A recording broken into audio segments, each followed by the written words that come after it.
கொஞ்சம் கம்மியாக போகும். 600 ரூபா 500 ரூபா ரேஞ்சு தான் போகும். பட் இப்போதைக்கு நமக்கு உடனே வெட்டினோம்னா நல்ல விலை கிடைக்காது. பட் வெட்டி போட்டாலுமே கருணக்கிழங்கு வற்றி போயிடும், முளைச்சிரும், எடை குறைஞ்சிரும். அதனால் மண்ணுக்குள்ளேயே வச்சுட்டு இதில் நம்ம ஆளை விட்டு என்ன பண்ண போகிறோம், இந்த கருணை செடி எல்லாமே அறுத்துடுறோம். மேலே இருக்கிற இந்த செடியை அறுத்துட்டு இதை நம்ம மண் போடணும். திரும்ப ஆட்களை விட்டு மண்ணை வெட்டி அந்த கரையில் கிழங்கு ஃபுல்லாகவே மண் போட்டோம்னா வெளியே தெரிகிற கிழங்குலாம் மூடிடுச்சுன்னா அப்படியே அது மேலே நம்ம வெங்காயத்தை ஊனோம்னா ஒரு 60 to 65 நாளில் வெங்காயத்தை பிடிங்கிட்டு அதுக்கப்புறம் நம்ம கிழங்கு வெட்டிக்கலாம். இதில் பார்த்தீங்கன்னா தெரியும், செடியை ஃபுல்லாக நல்லாவே அறுத்துட்டாங்க. இப்போ இந்த போல் மேலே கிழங்கு தெரியுது பாருங்கள், இந்த கிழங்கு எல்லாமே வேஸ்ட் ஆகிடும்.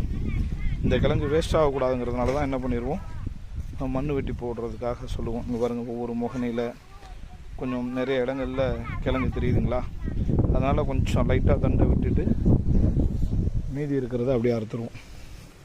ஆட்கள் பாருங்கள், கருணை செடியை அறுத்துட்ருக்காங்க. அதை வரப்பு ஓரங்கள்லேயும் வயலில் ஓரங்களில் அந்த செடிகளை போட்டுருவோம்.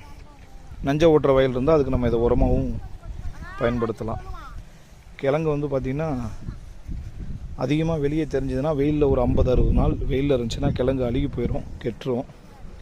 அதனால தான் என்ன பண்ணிடுவோம்னா மேலே தோவையை அறுத்துட்டு ஆட்களை விட்டு மண் போட்டு உரம் வைக்கலாம். மண்ணுக்குள்ளேயே கிழங்கு இருக்கிறப்ப எடை குறையாமல் இருக்கும்.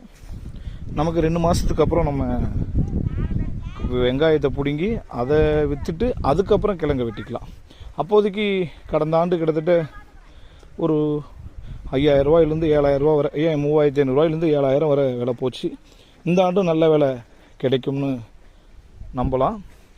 இப்போதைக்கு நம்ம கருணை செடியை மேலே இருக்கிற செடியை அறுத்துட்டோம். நாளைக்கு ஆட்களை வர சொல்லி இதில் மண் போட்டு நல்லா வெட்டி மண் போட்டுட்டு அதுக்கு மேலே இது நம்ம கருணை செடி வச்சுருந்ததுனால ஒரு 7-8-10 மாதத்துக்கு மேலே இதில் செடி இருந்ததுனால தலைச்சத்தில் நிறைய இருக்கும். ஏற்கனவே கருணைக்கு போட்ட உரங்கள் நிறைய இருக்கும். அதனால் அடி உரம் இதுக்கு பெருசாக பயன்படுத்த தேவையில்லை. இதில் இருக்கக்கூடிய இதில் களைகள் பார்ப்பீங்க இருக்கும். இந்த களைகளுக்கு நம்ம மருந்து அடிச்சுக்கலாம். வெங்காயத்தை ஊனிட்டு தண்ணியை விட்டு மறுநாளே மருந்து அடித்தோம்னா இந்த களைகளையும் கண்ட்ரோல் பண்ணிடலாம். ஆட்கள் செலவு கம்மியாக போயிடும். பாருங்க, பக்கத்து வயலில் ஆட்கள் வந்து நம்ம வயலில் அந்த மேலே இருக்கிற கருணக்கிழங்கு செடியை அறுத்துக்கிட்டு இருக்கிறாங்க. இன்றைக்கி அறுத்து முடிச்சிருவாங்க. நாளைக்கு ஆட்களை வர சொல்லி மண் போட்டுட்டு வெங்காயத்தை ஆஞ்சி வெங்காயத்தை வைக்கலாம்.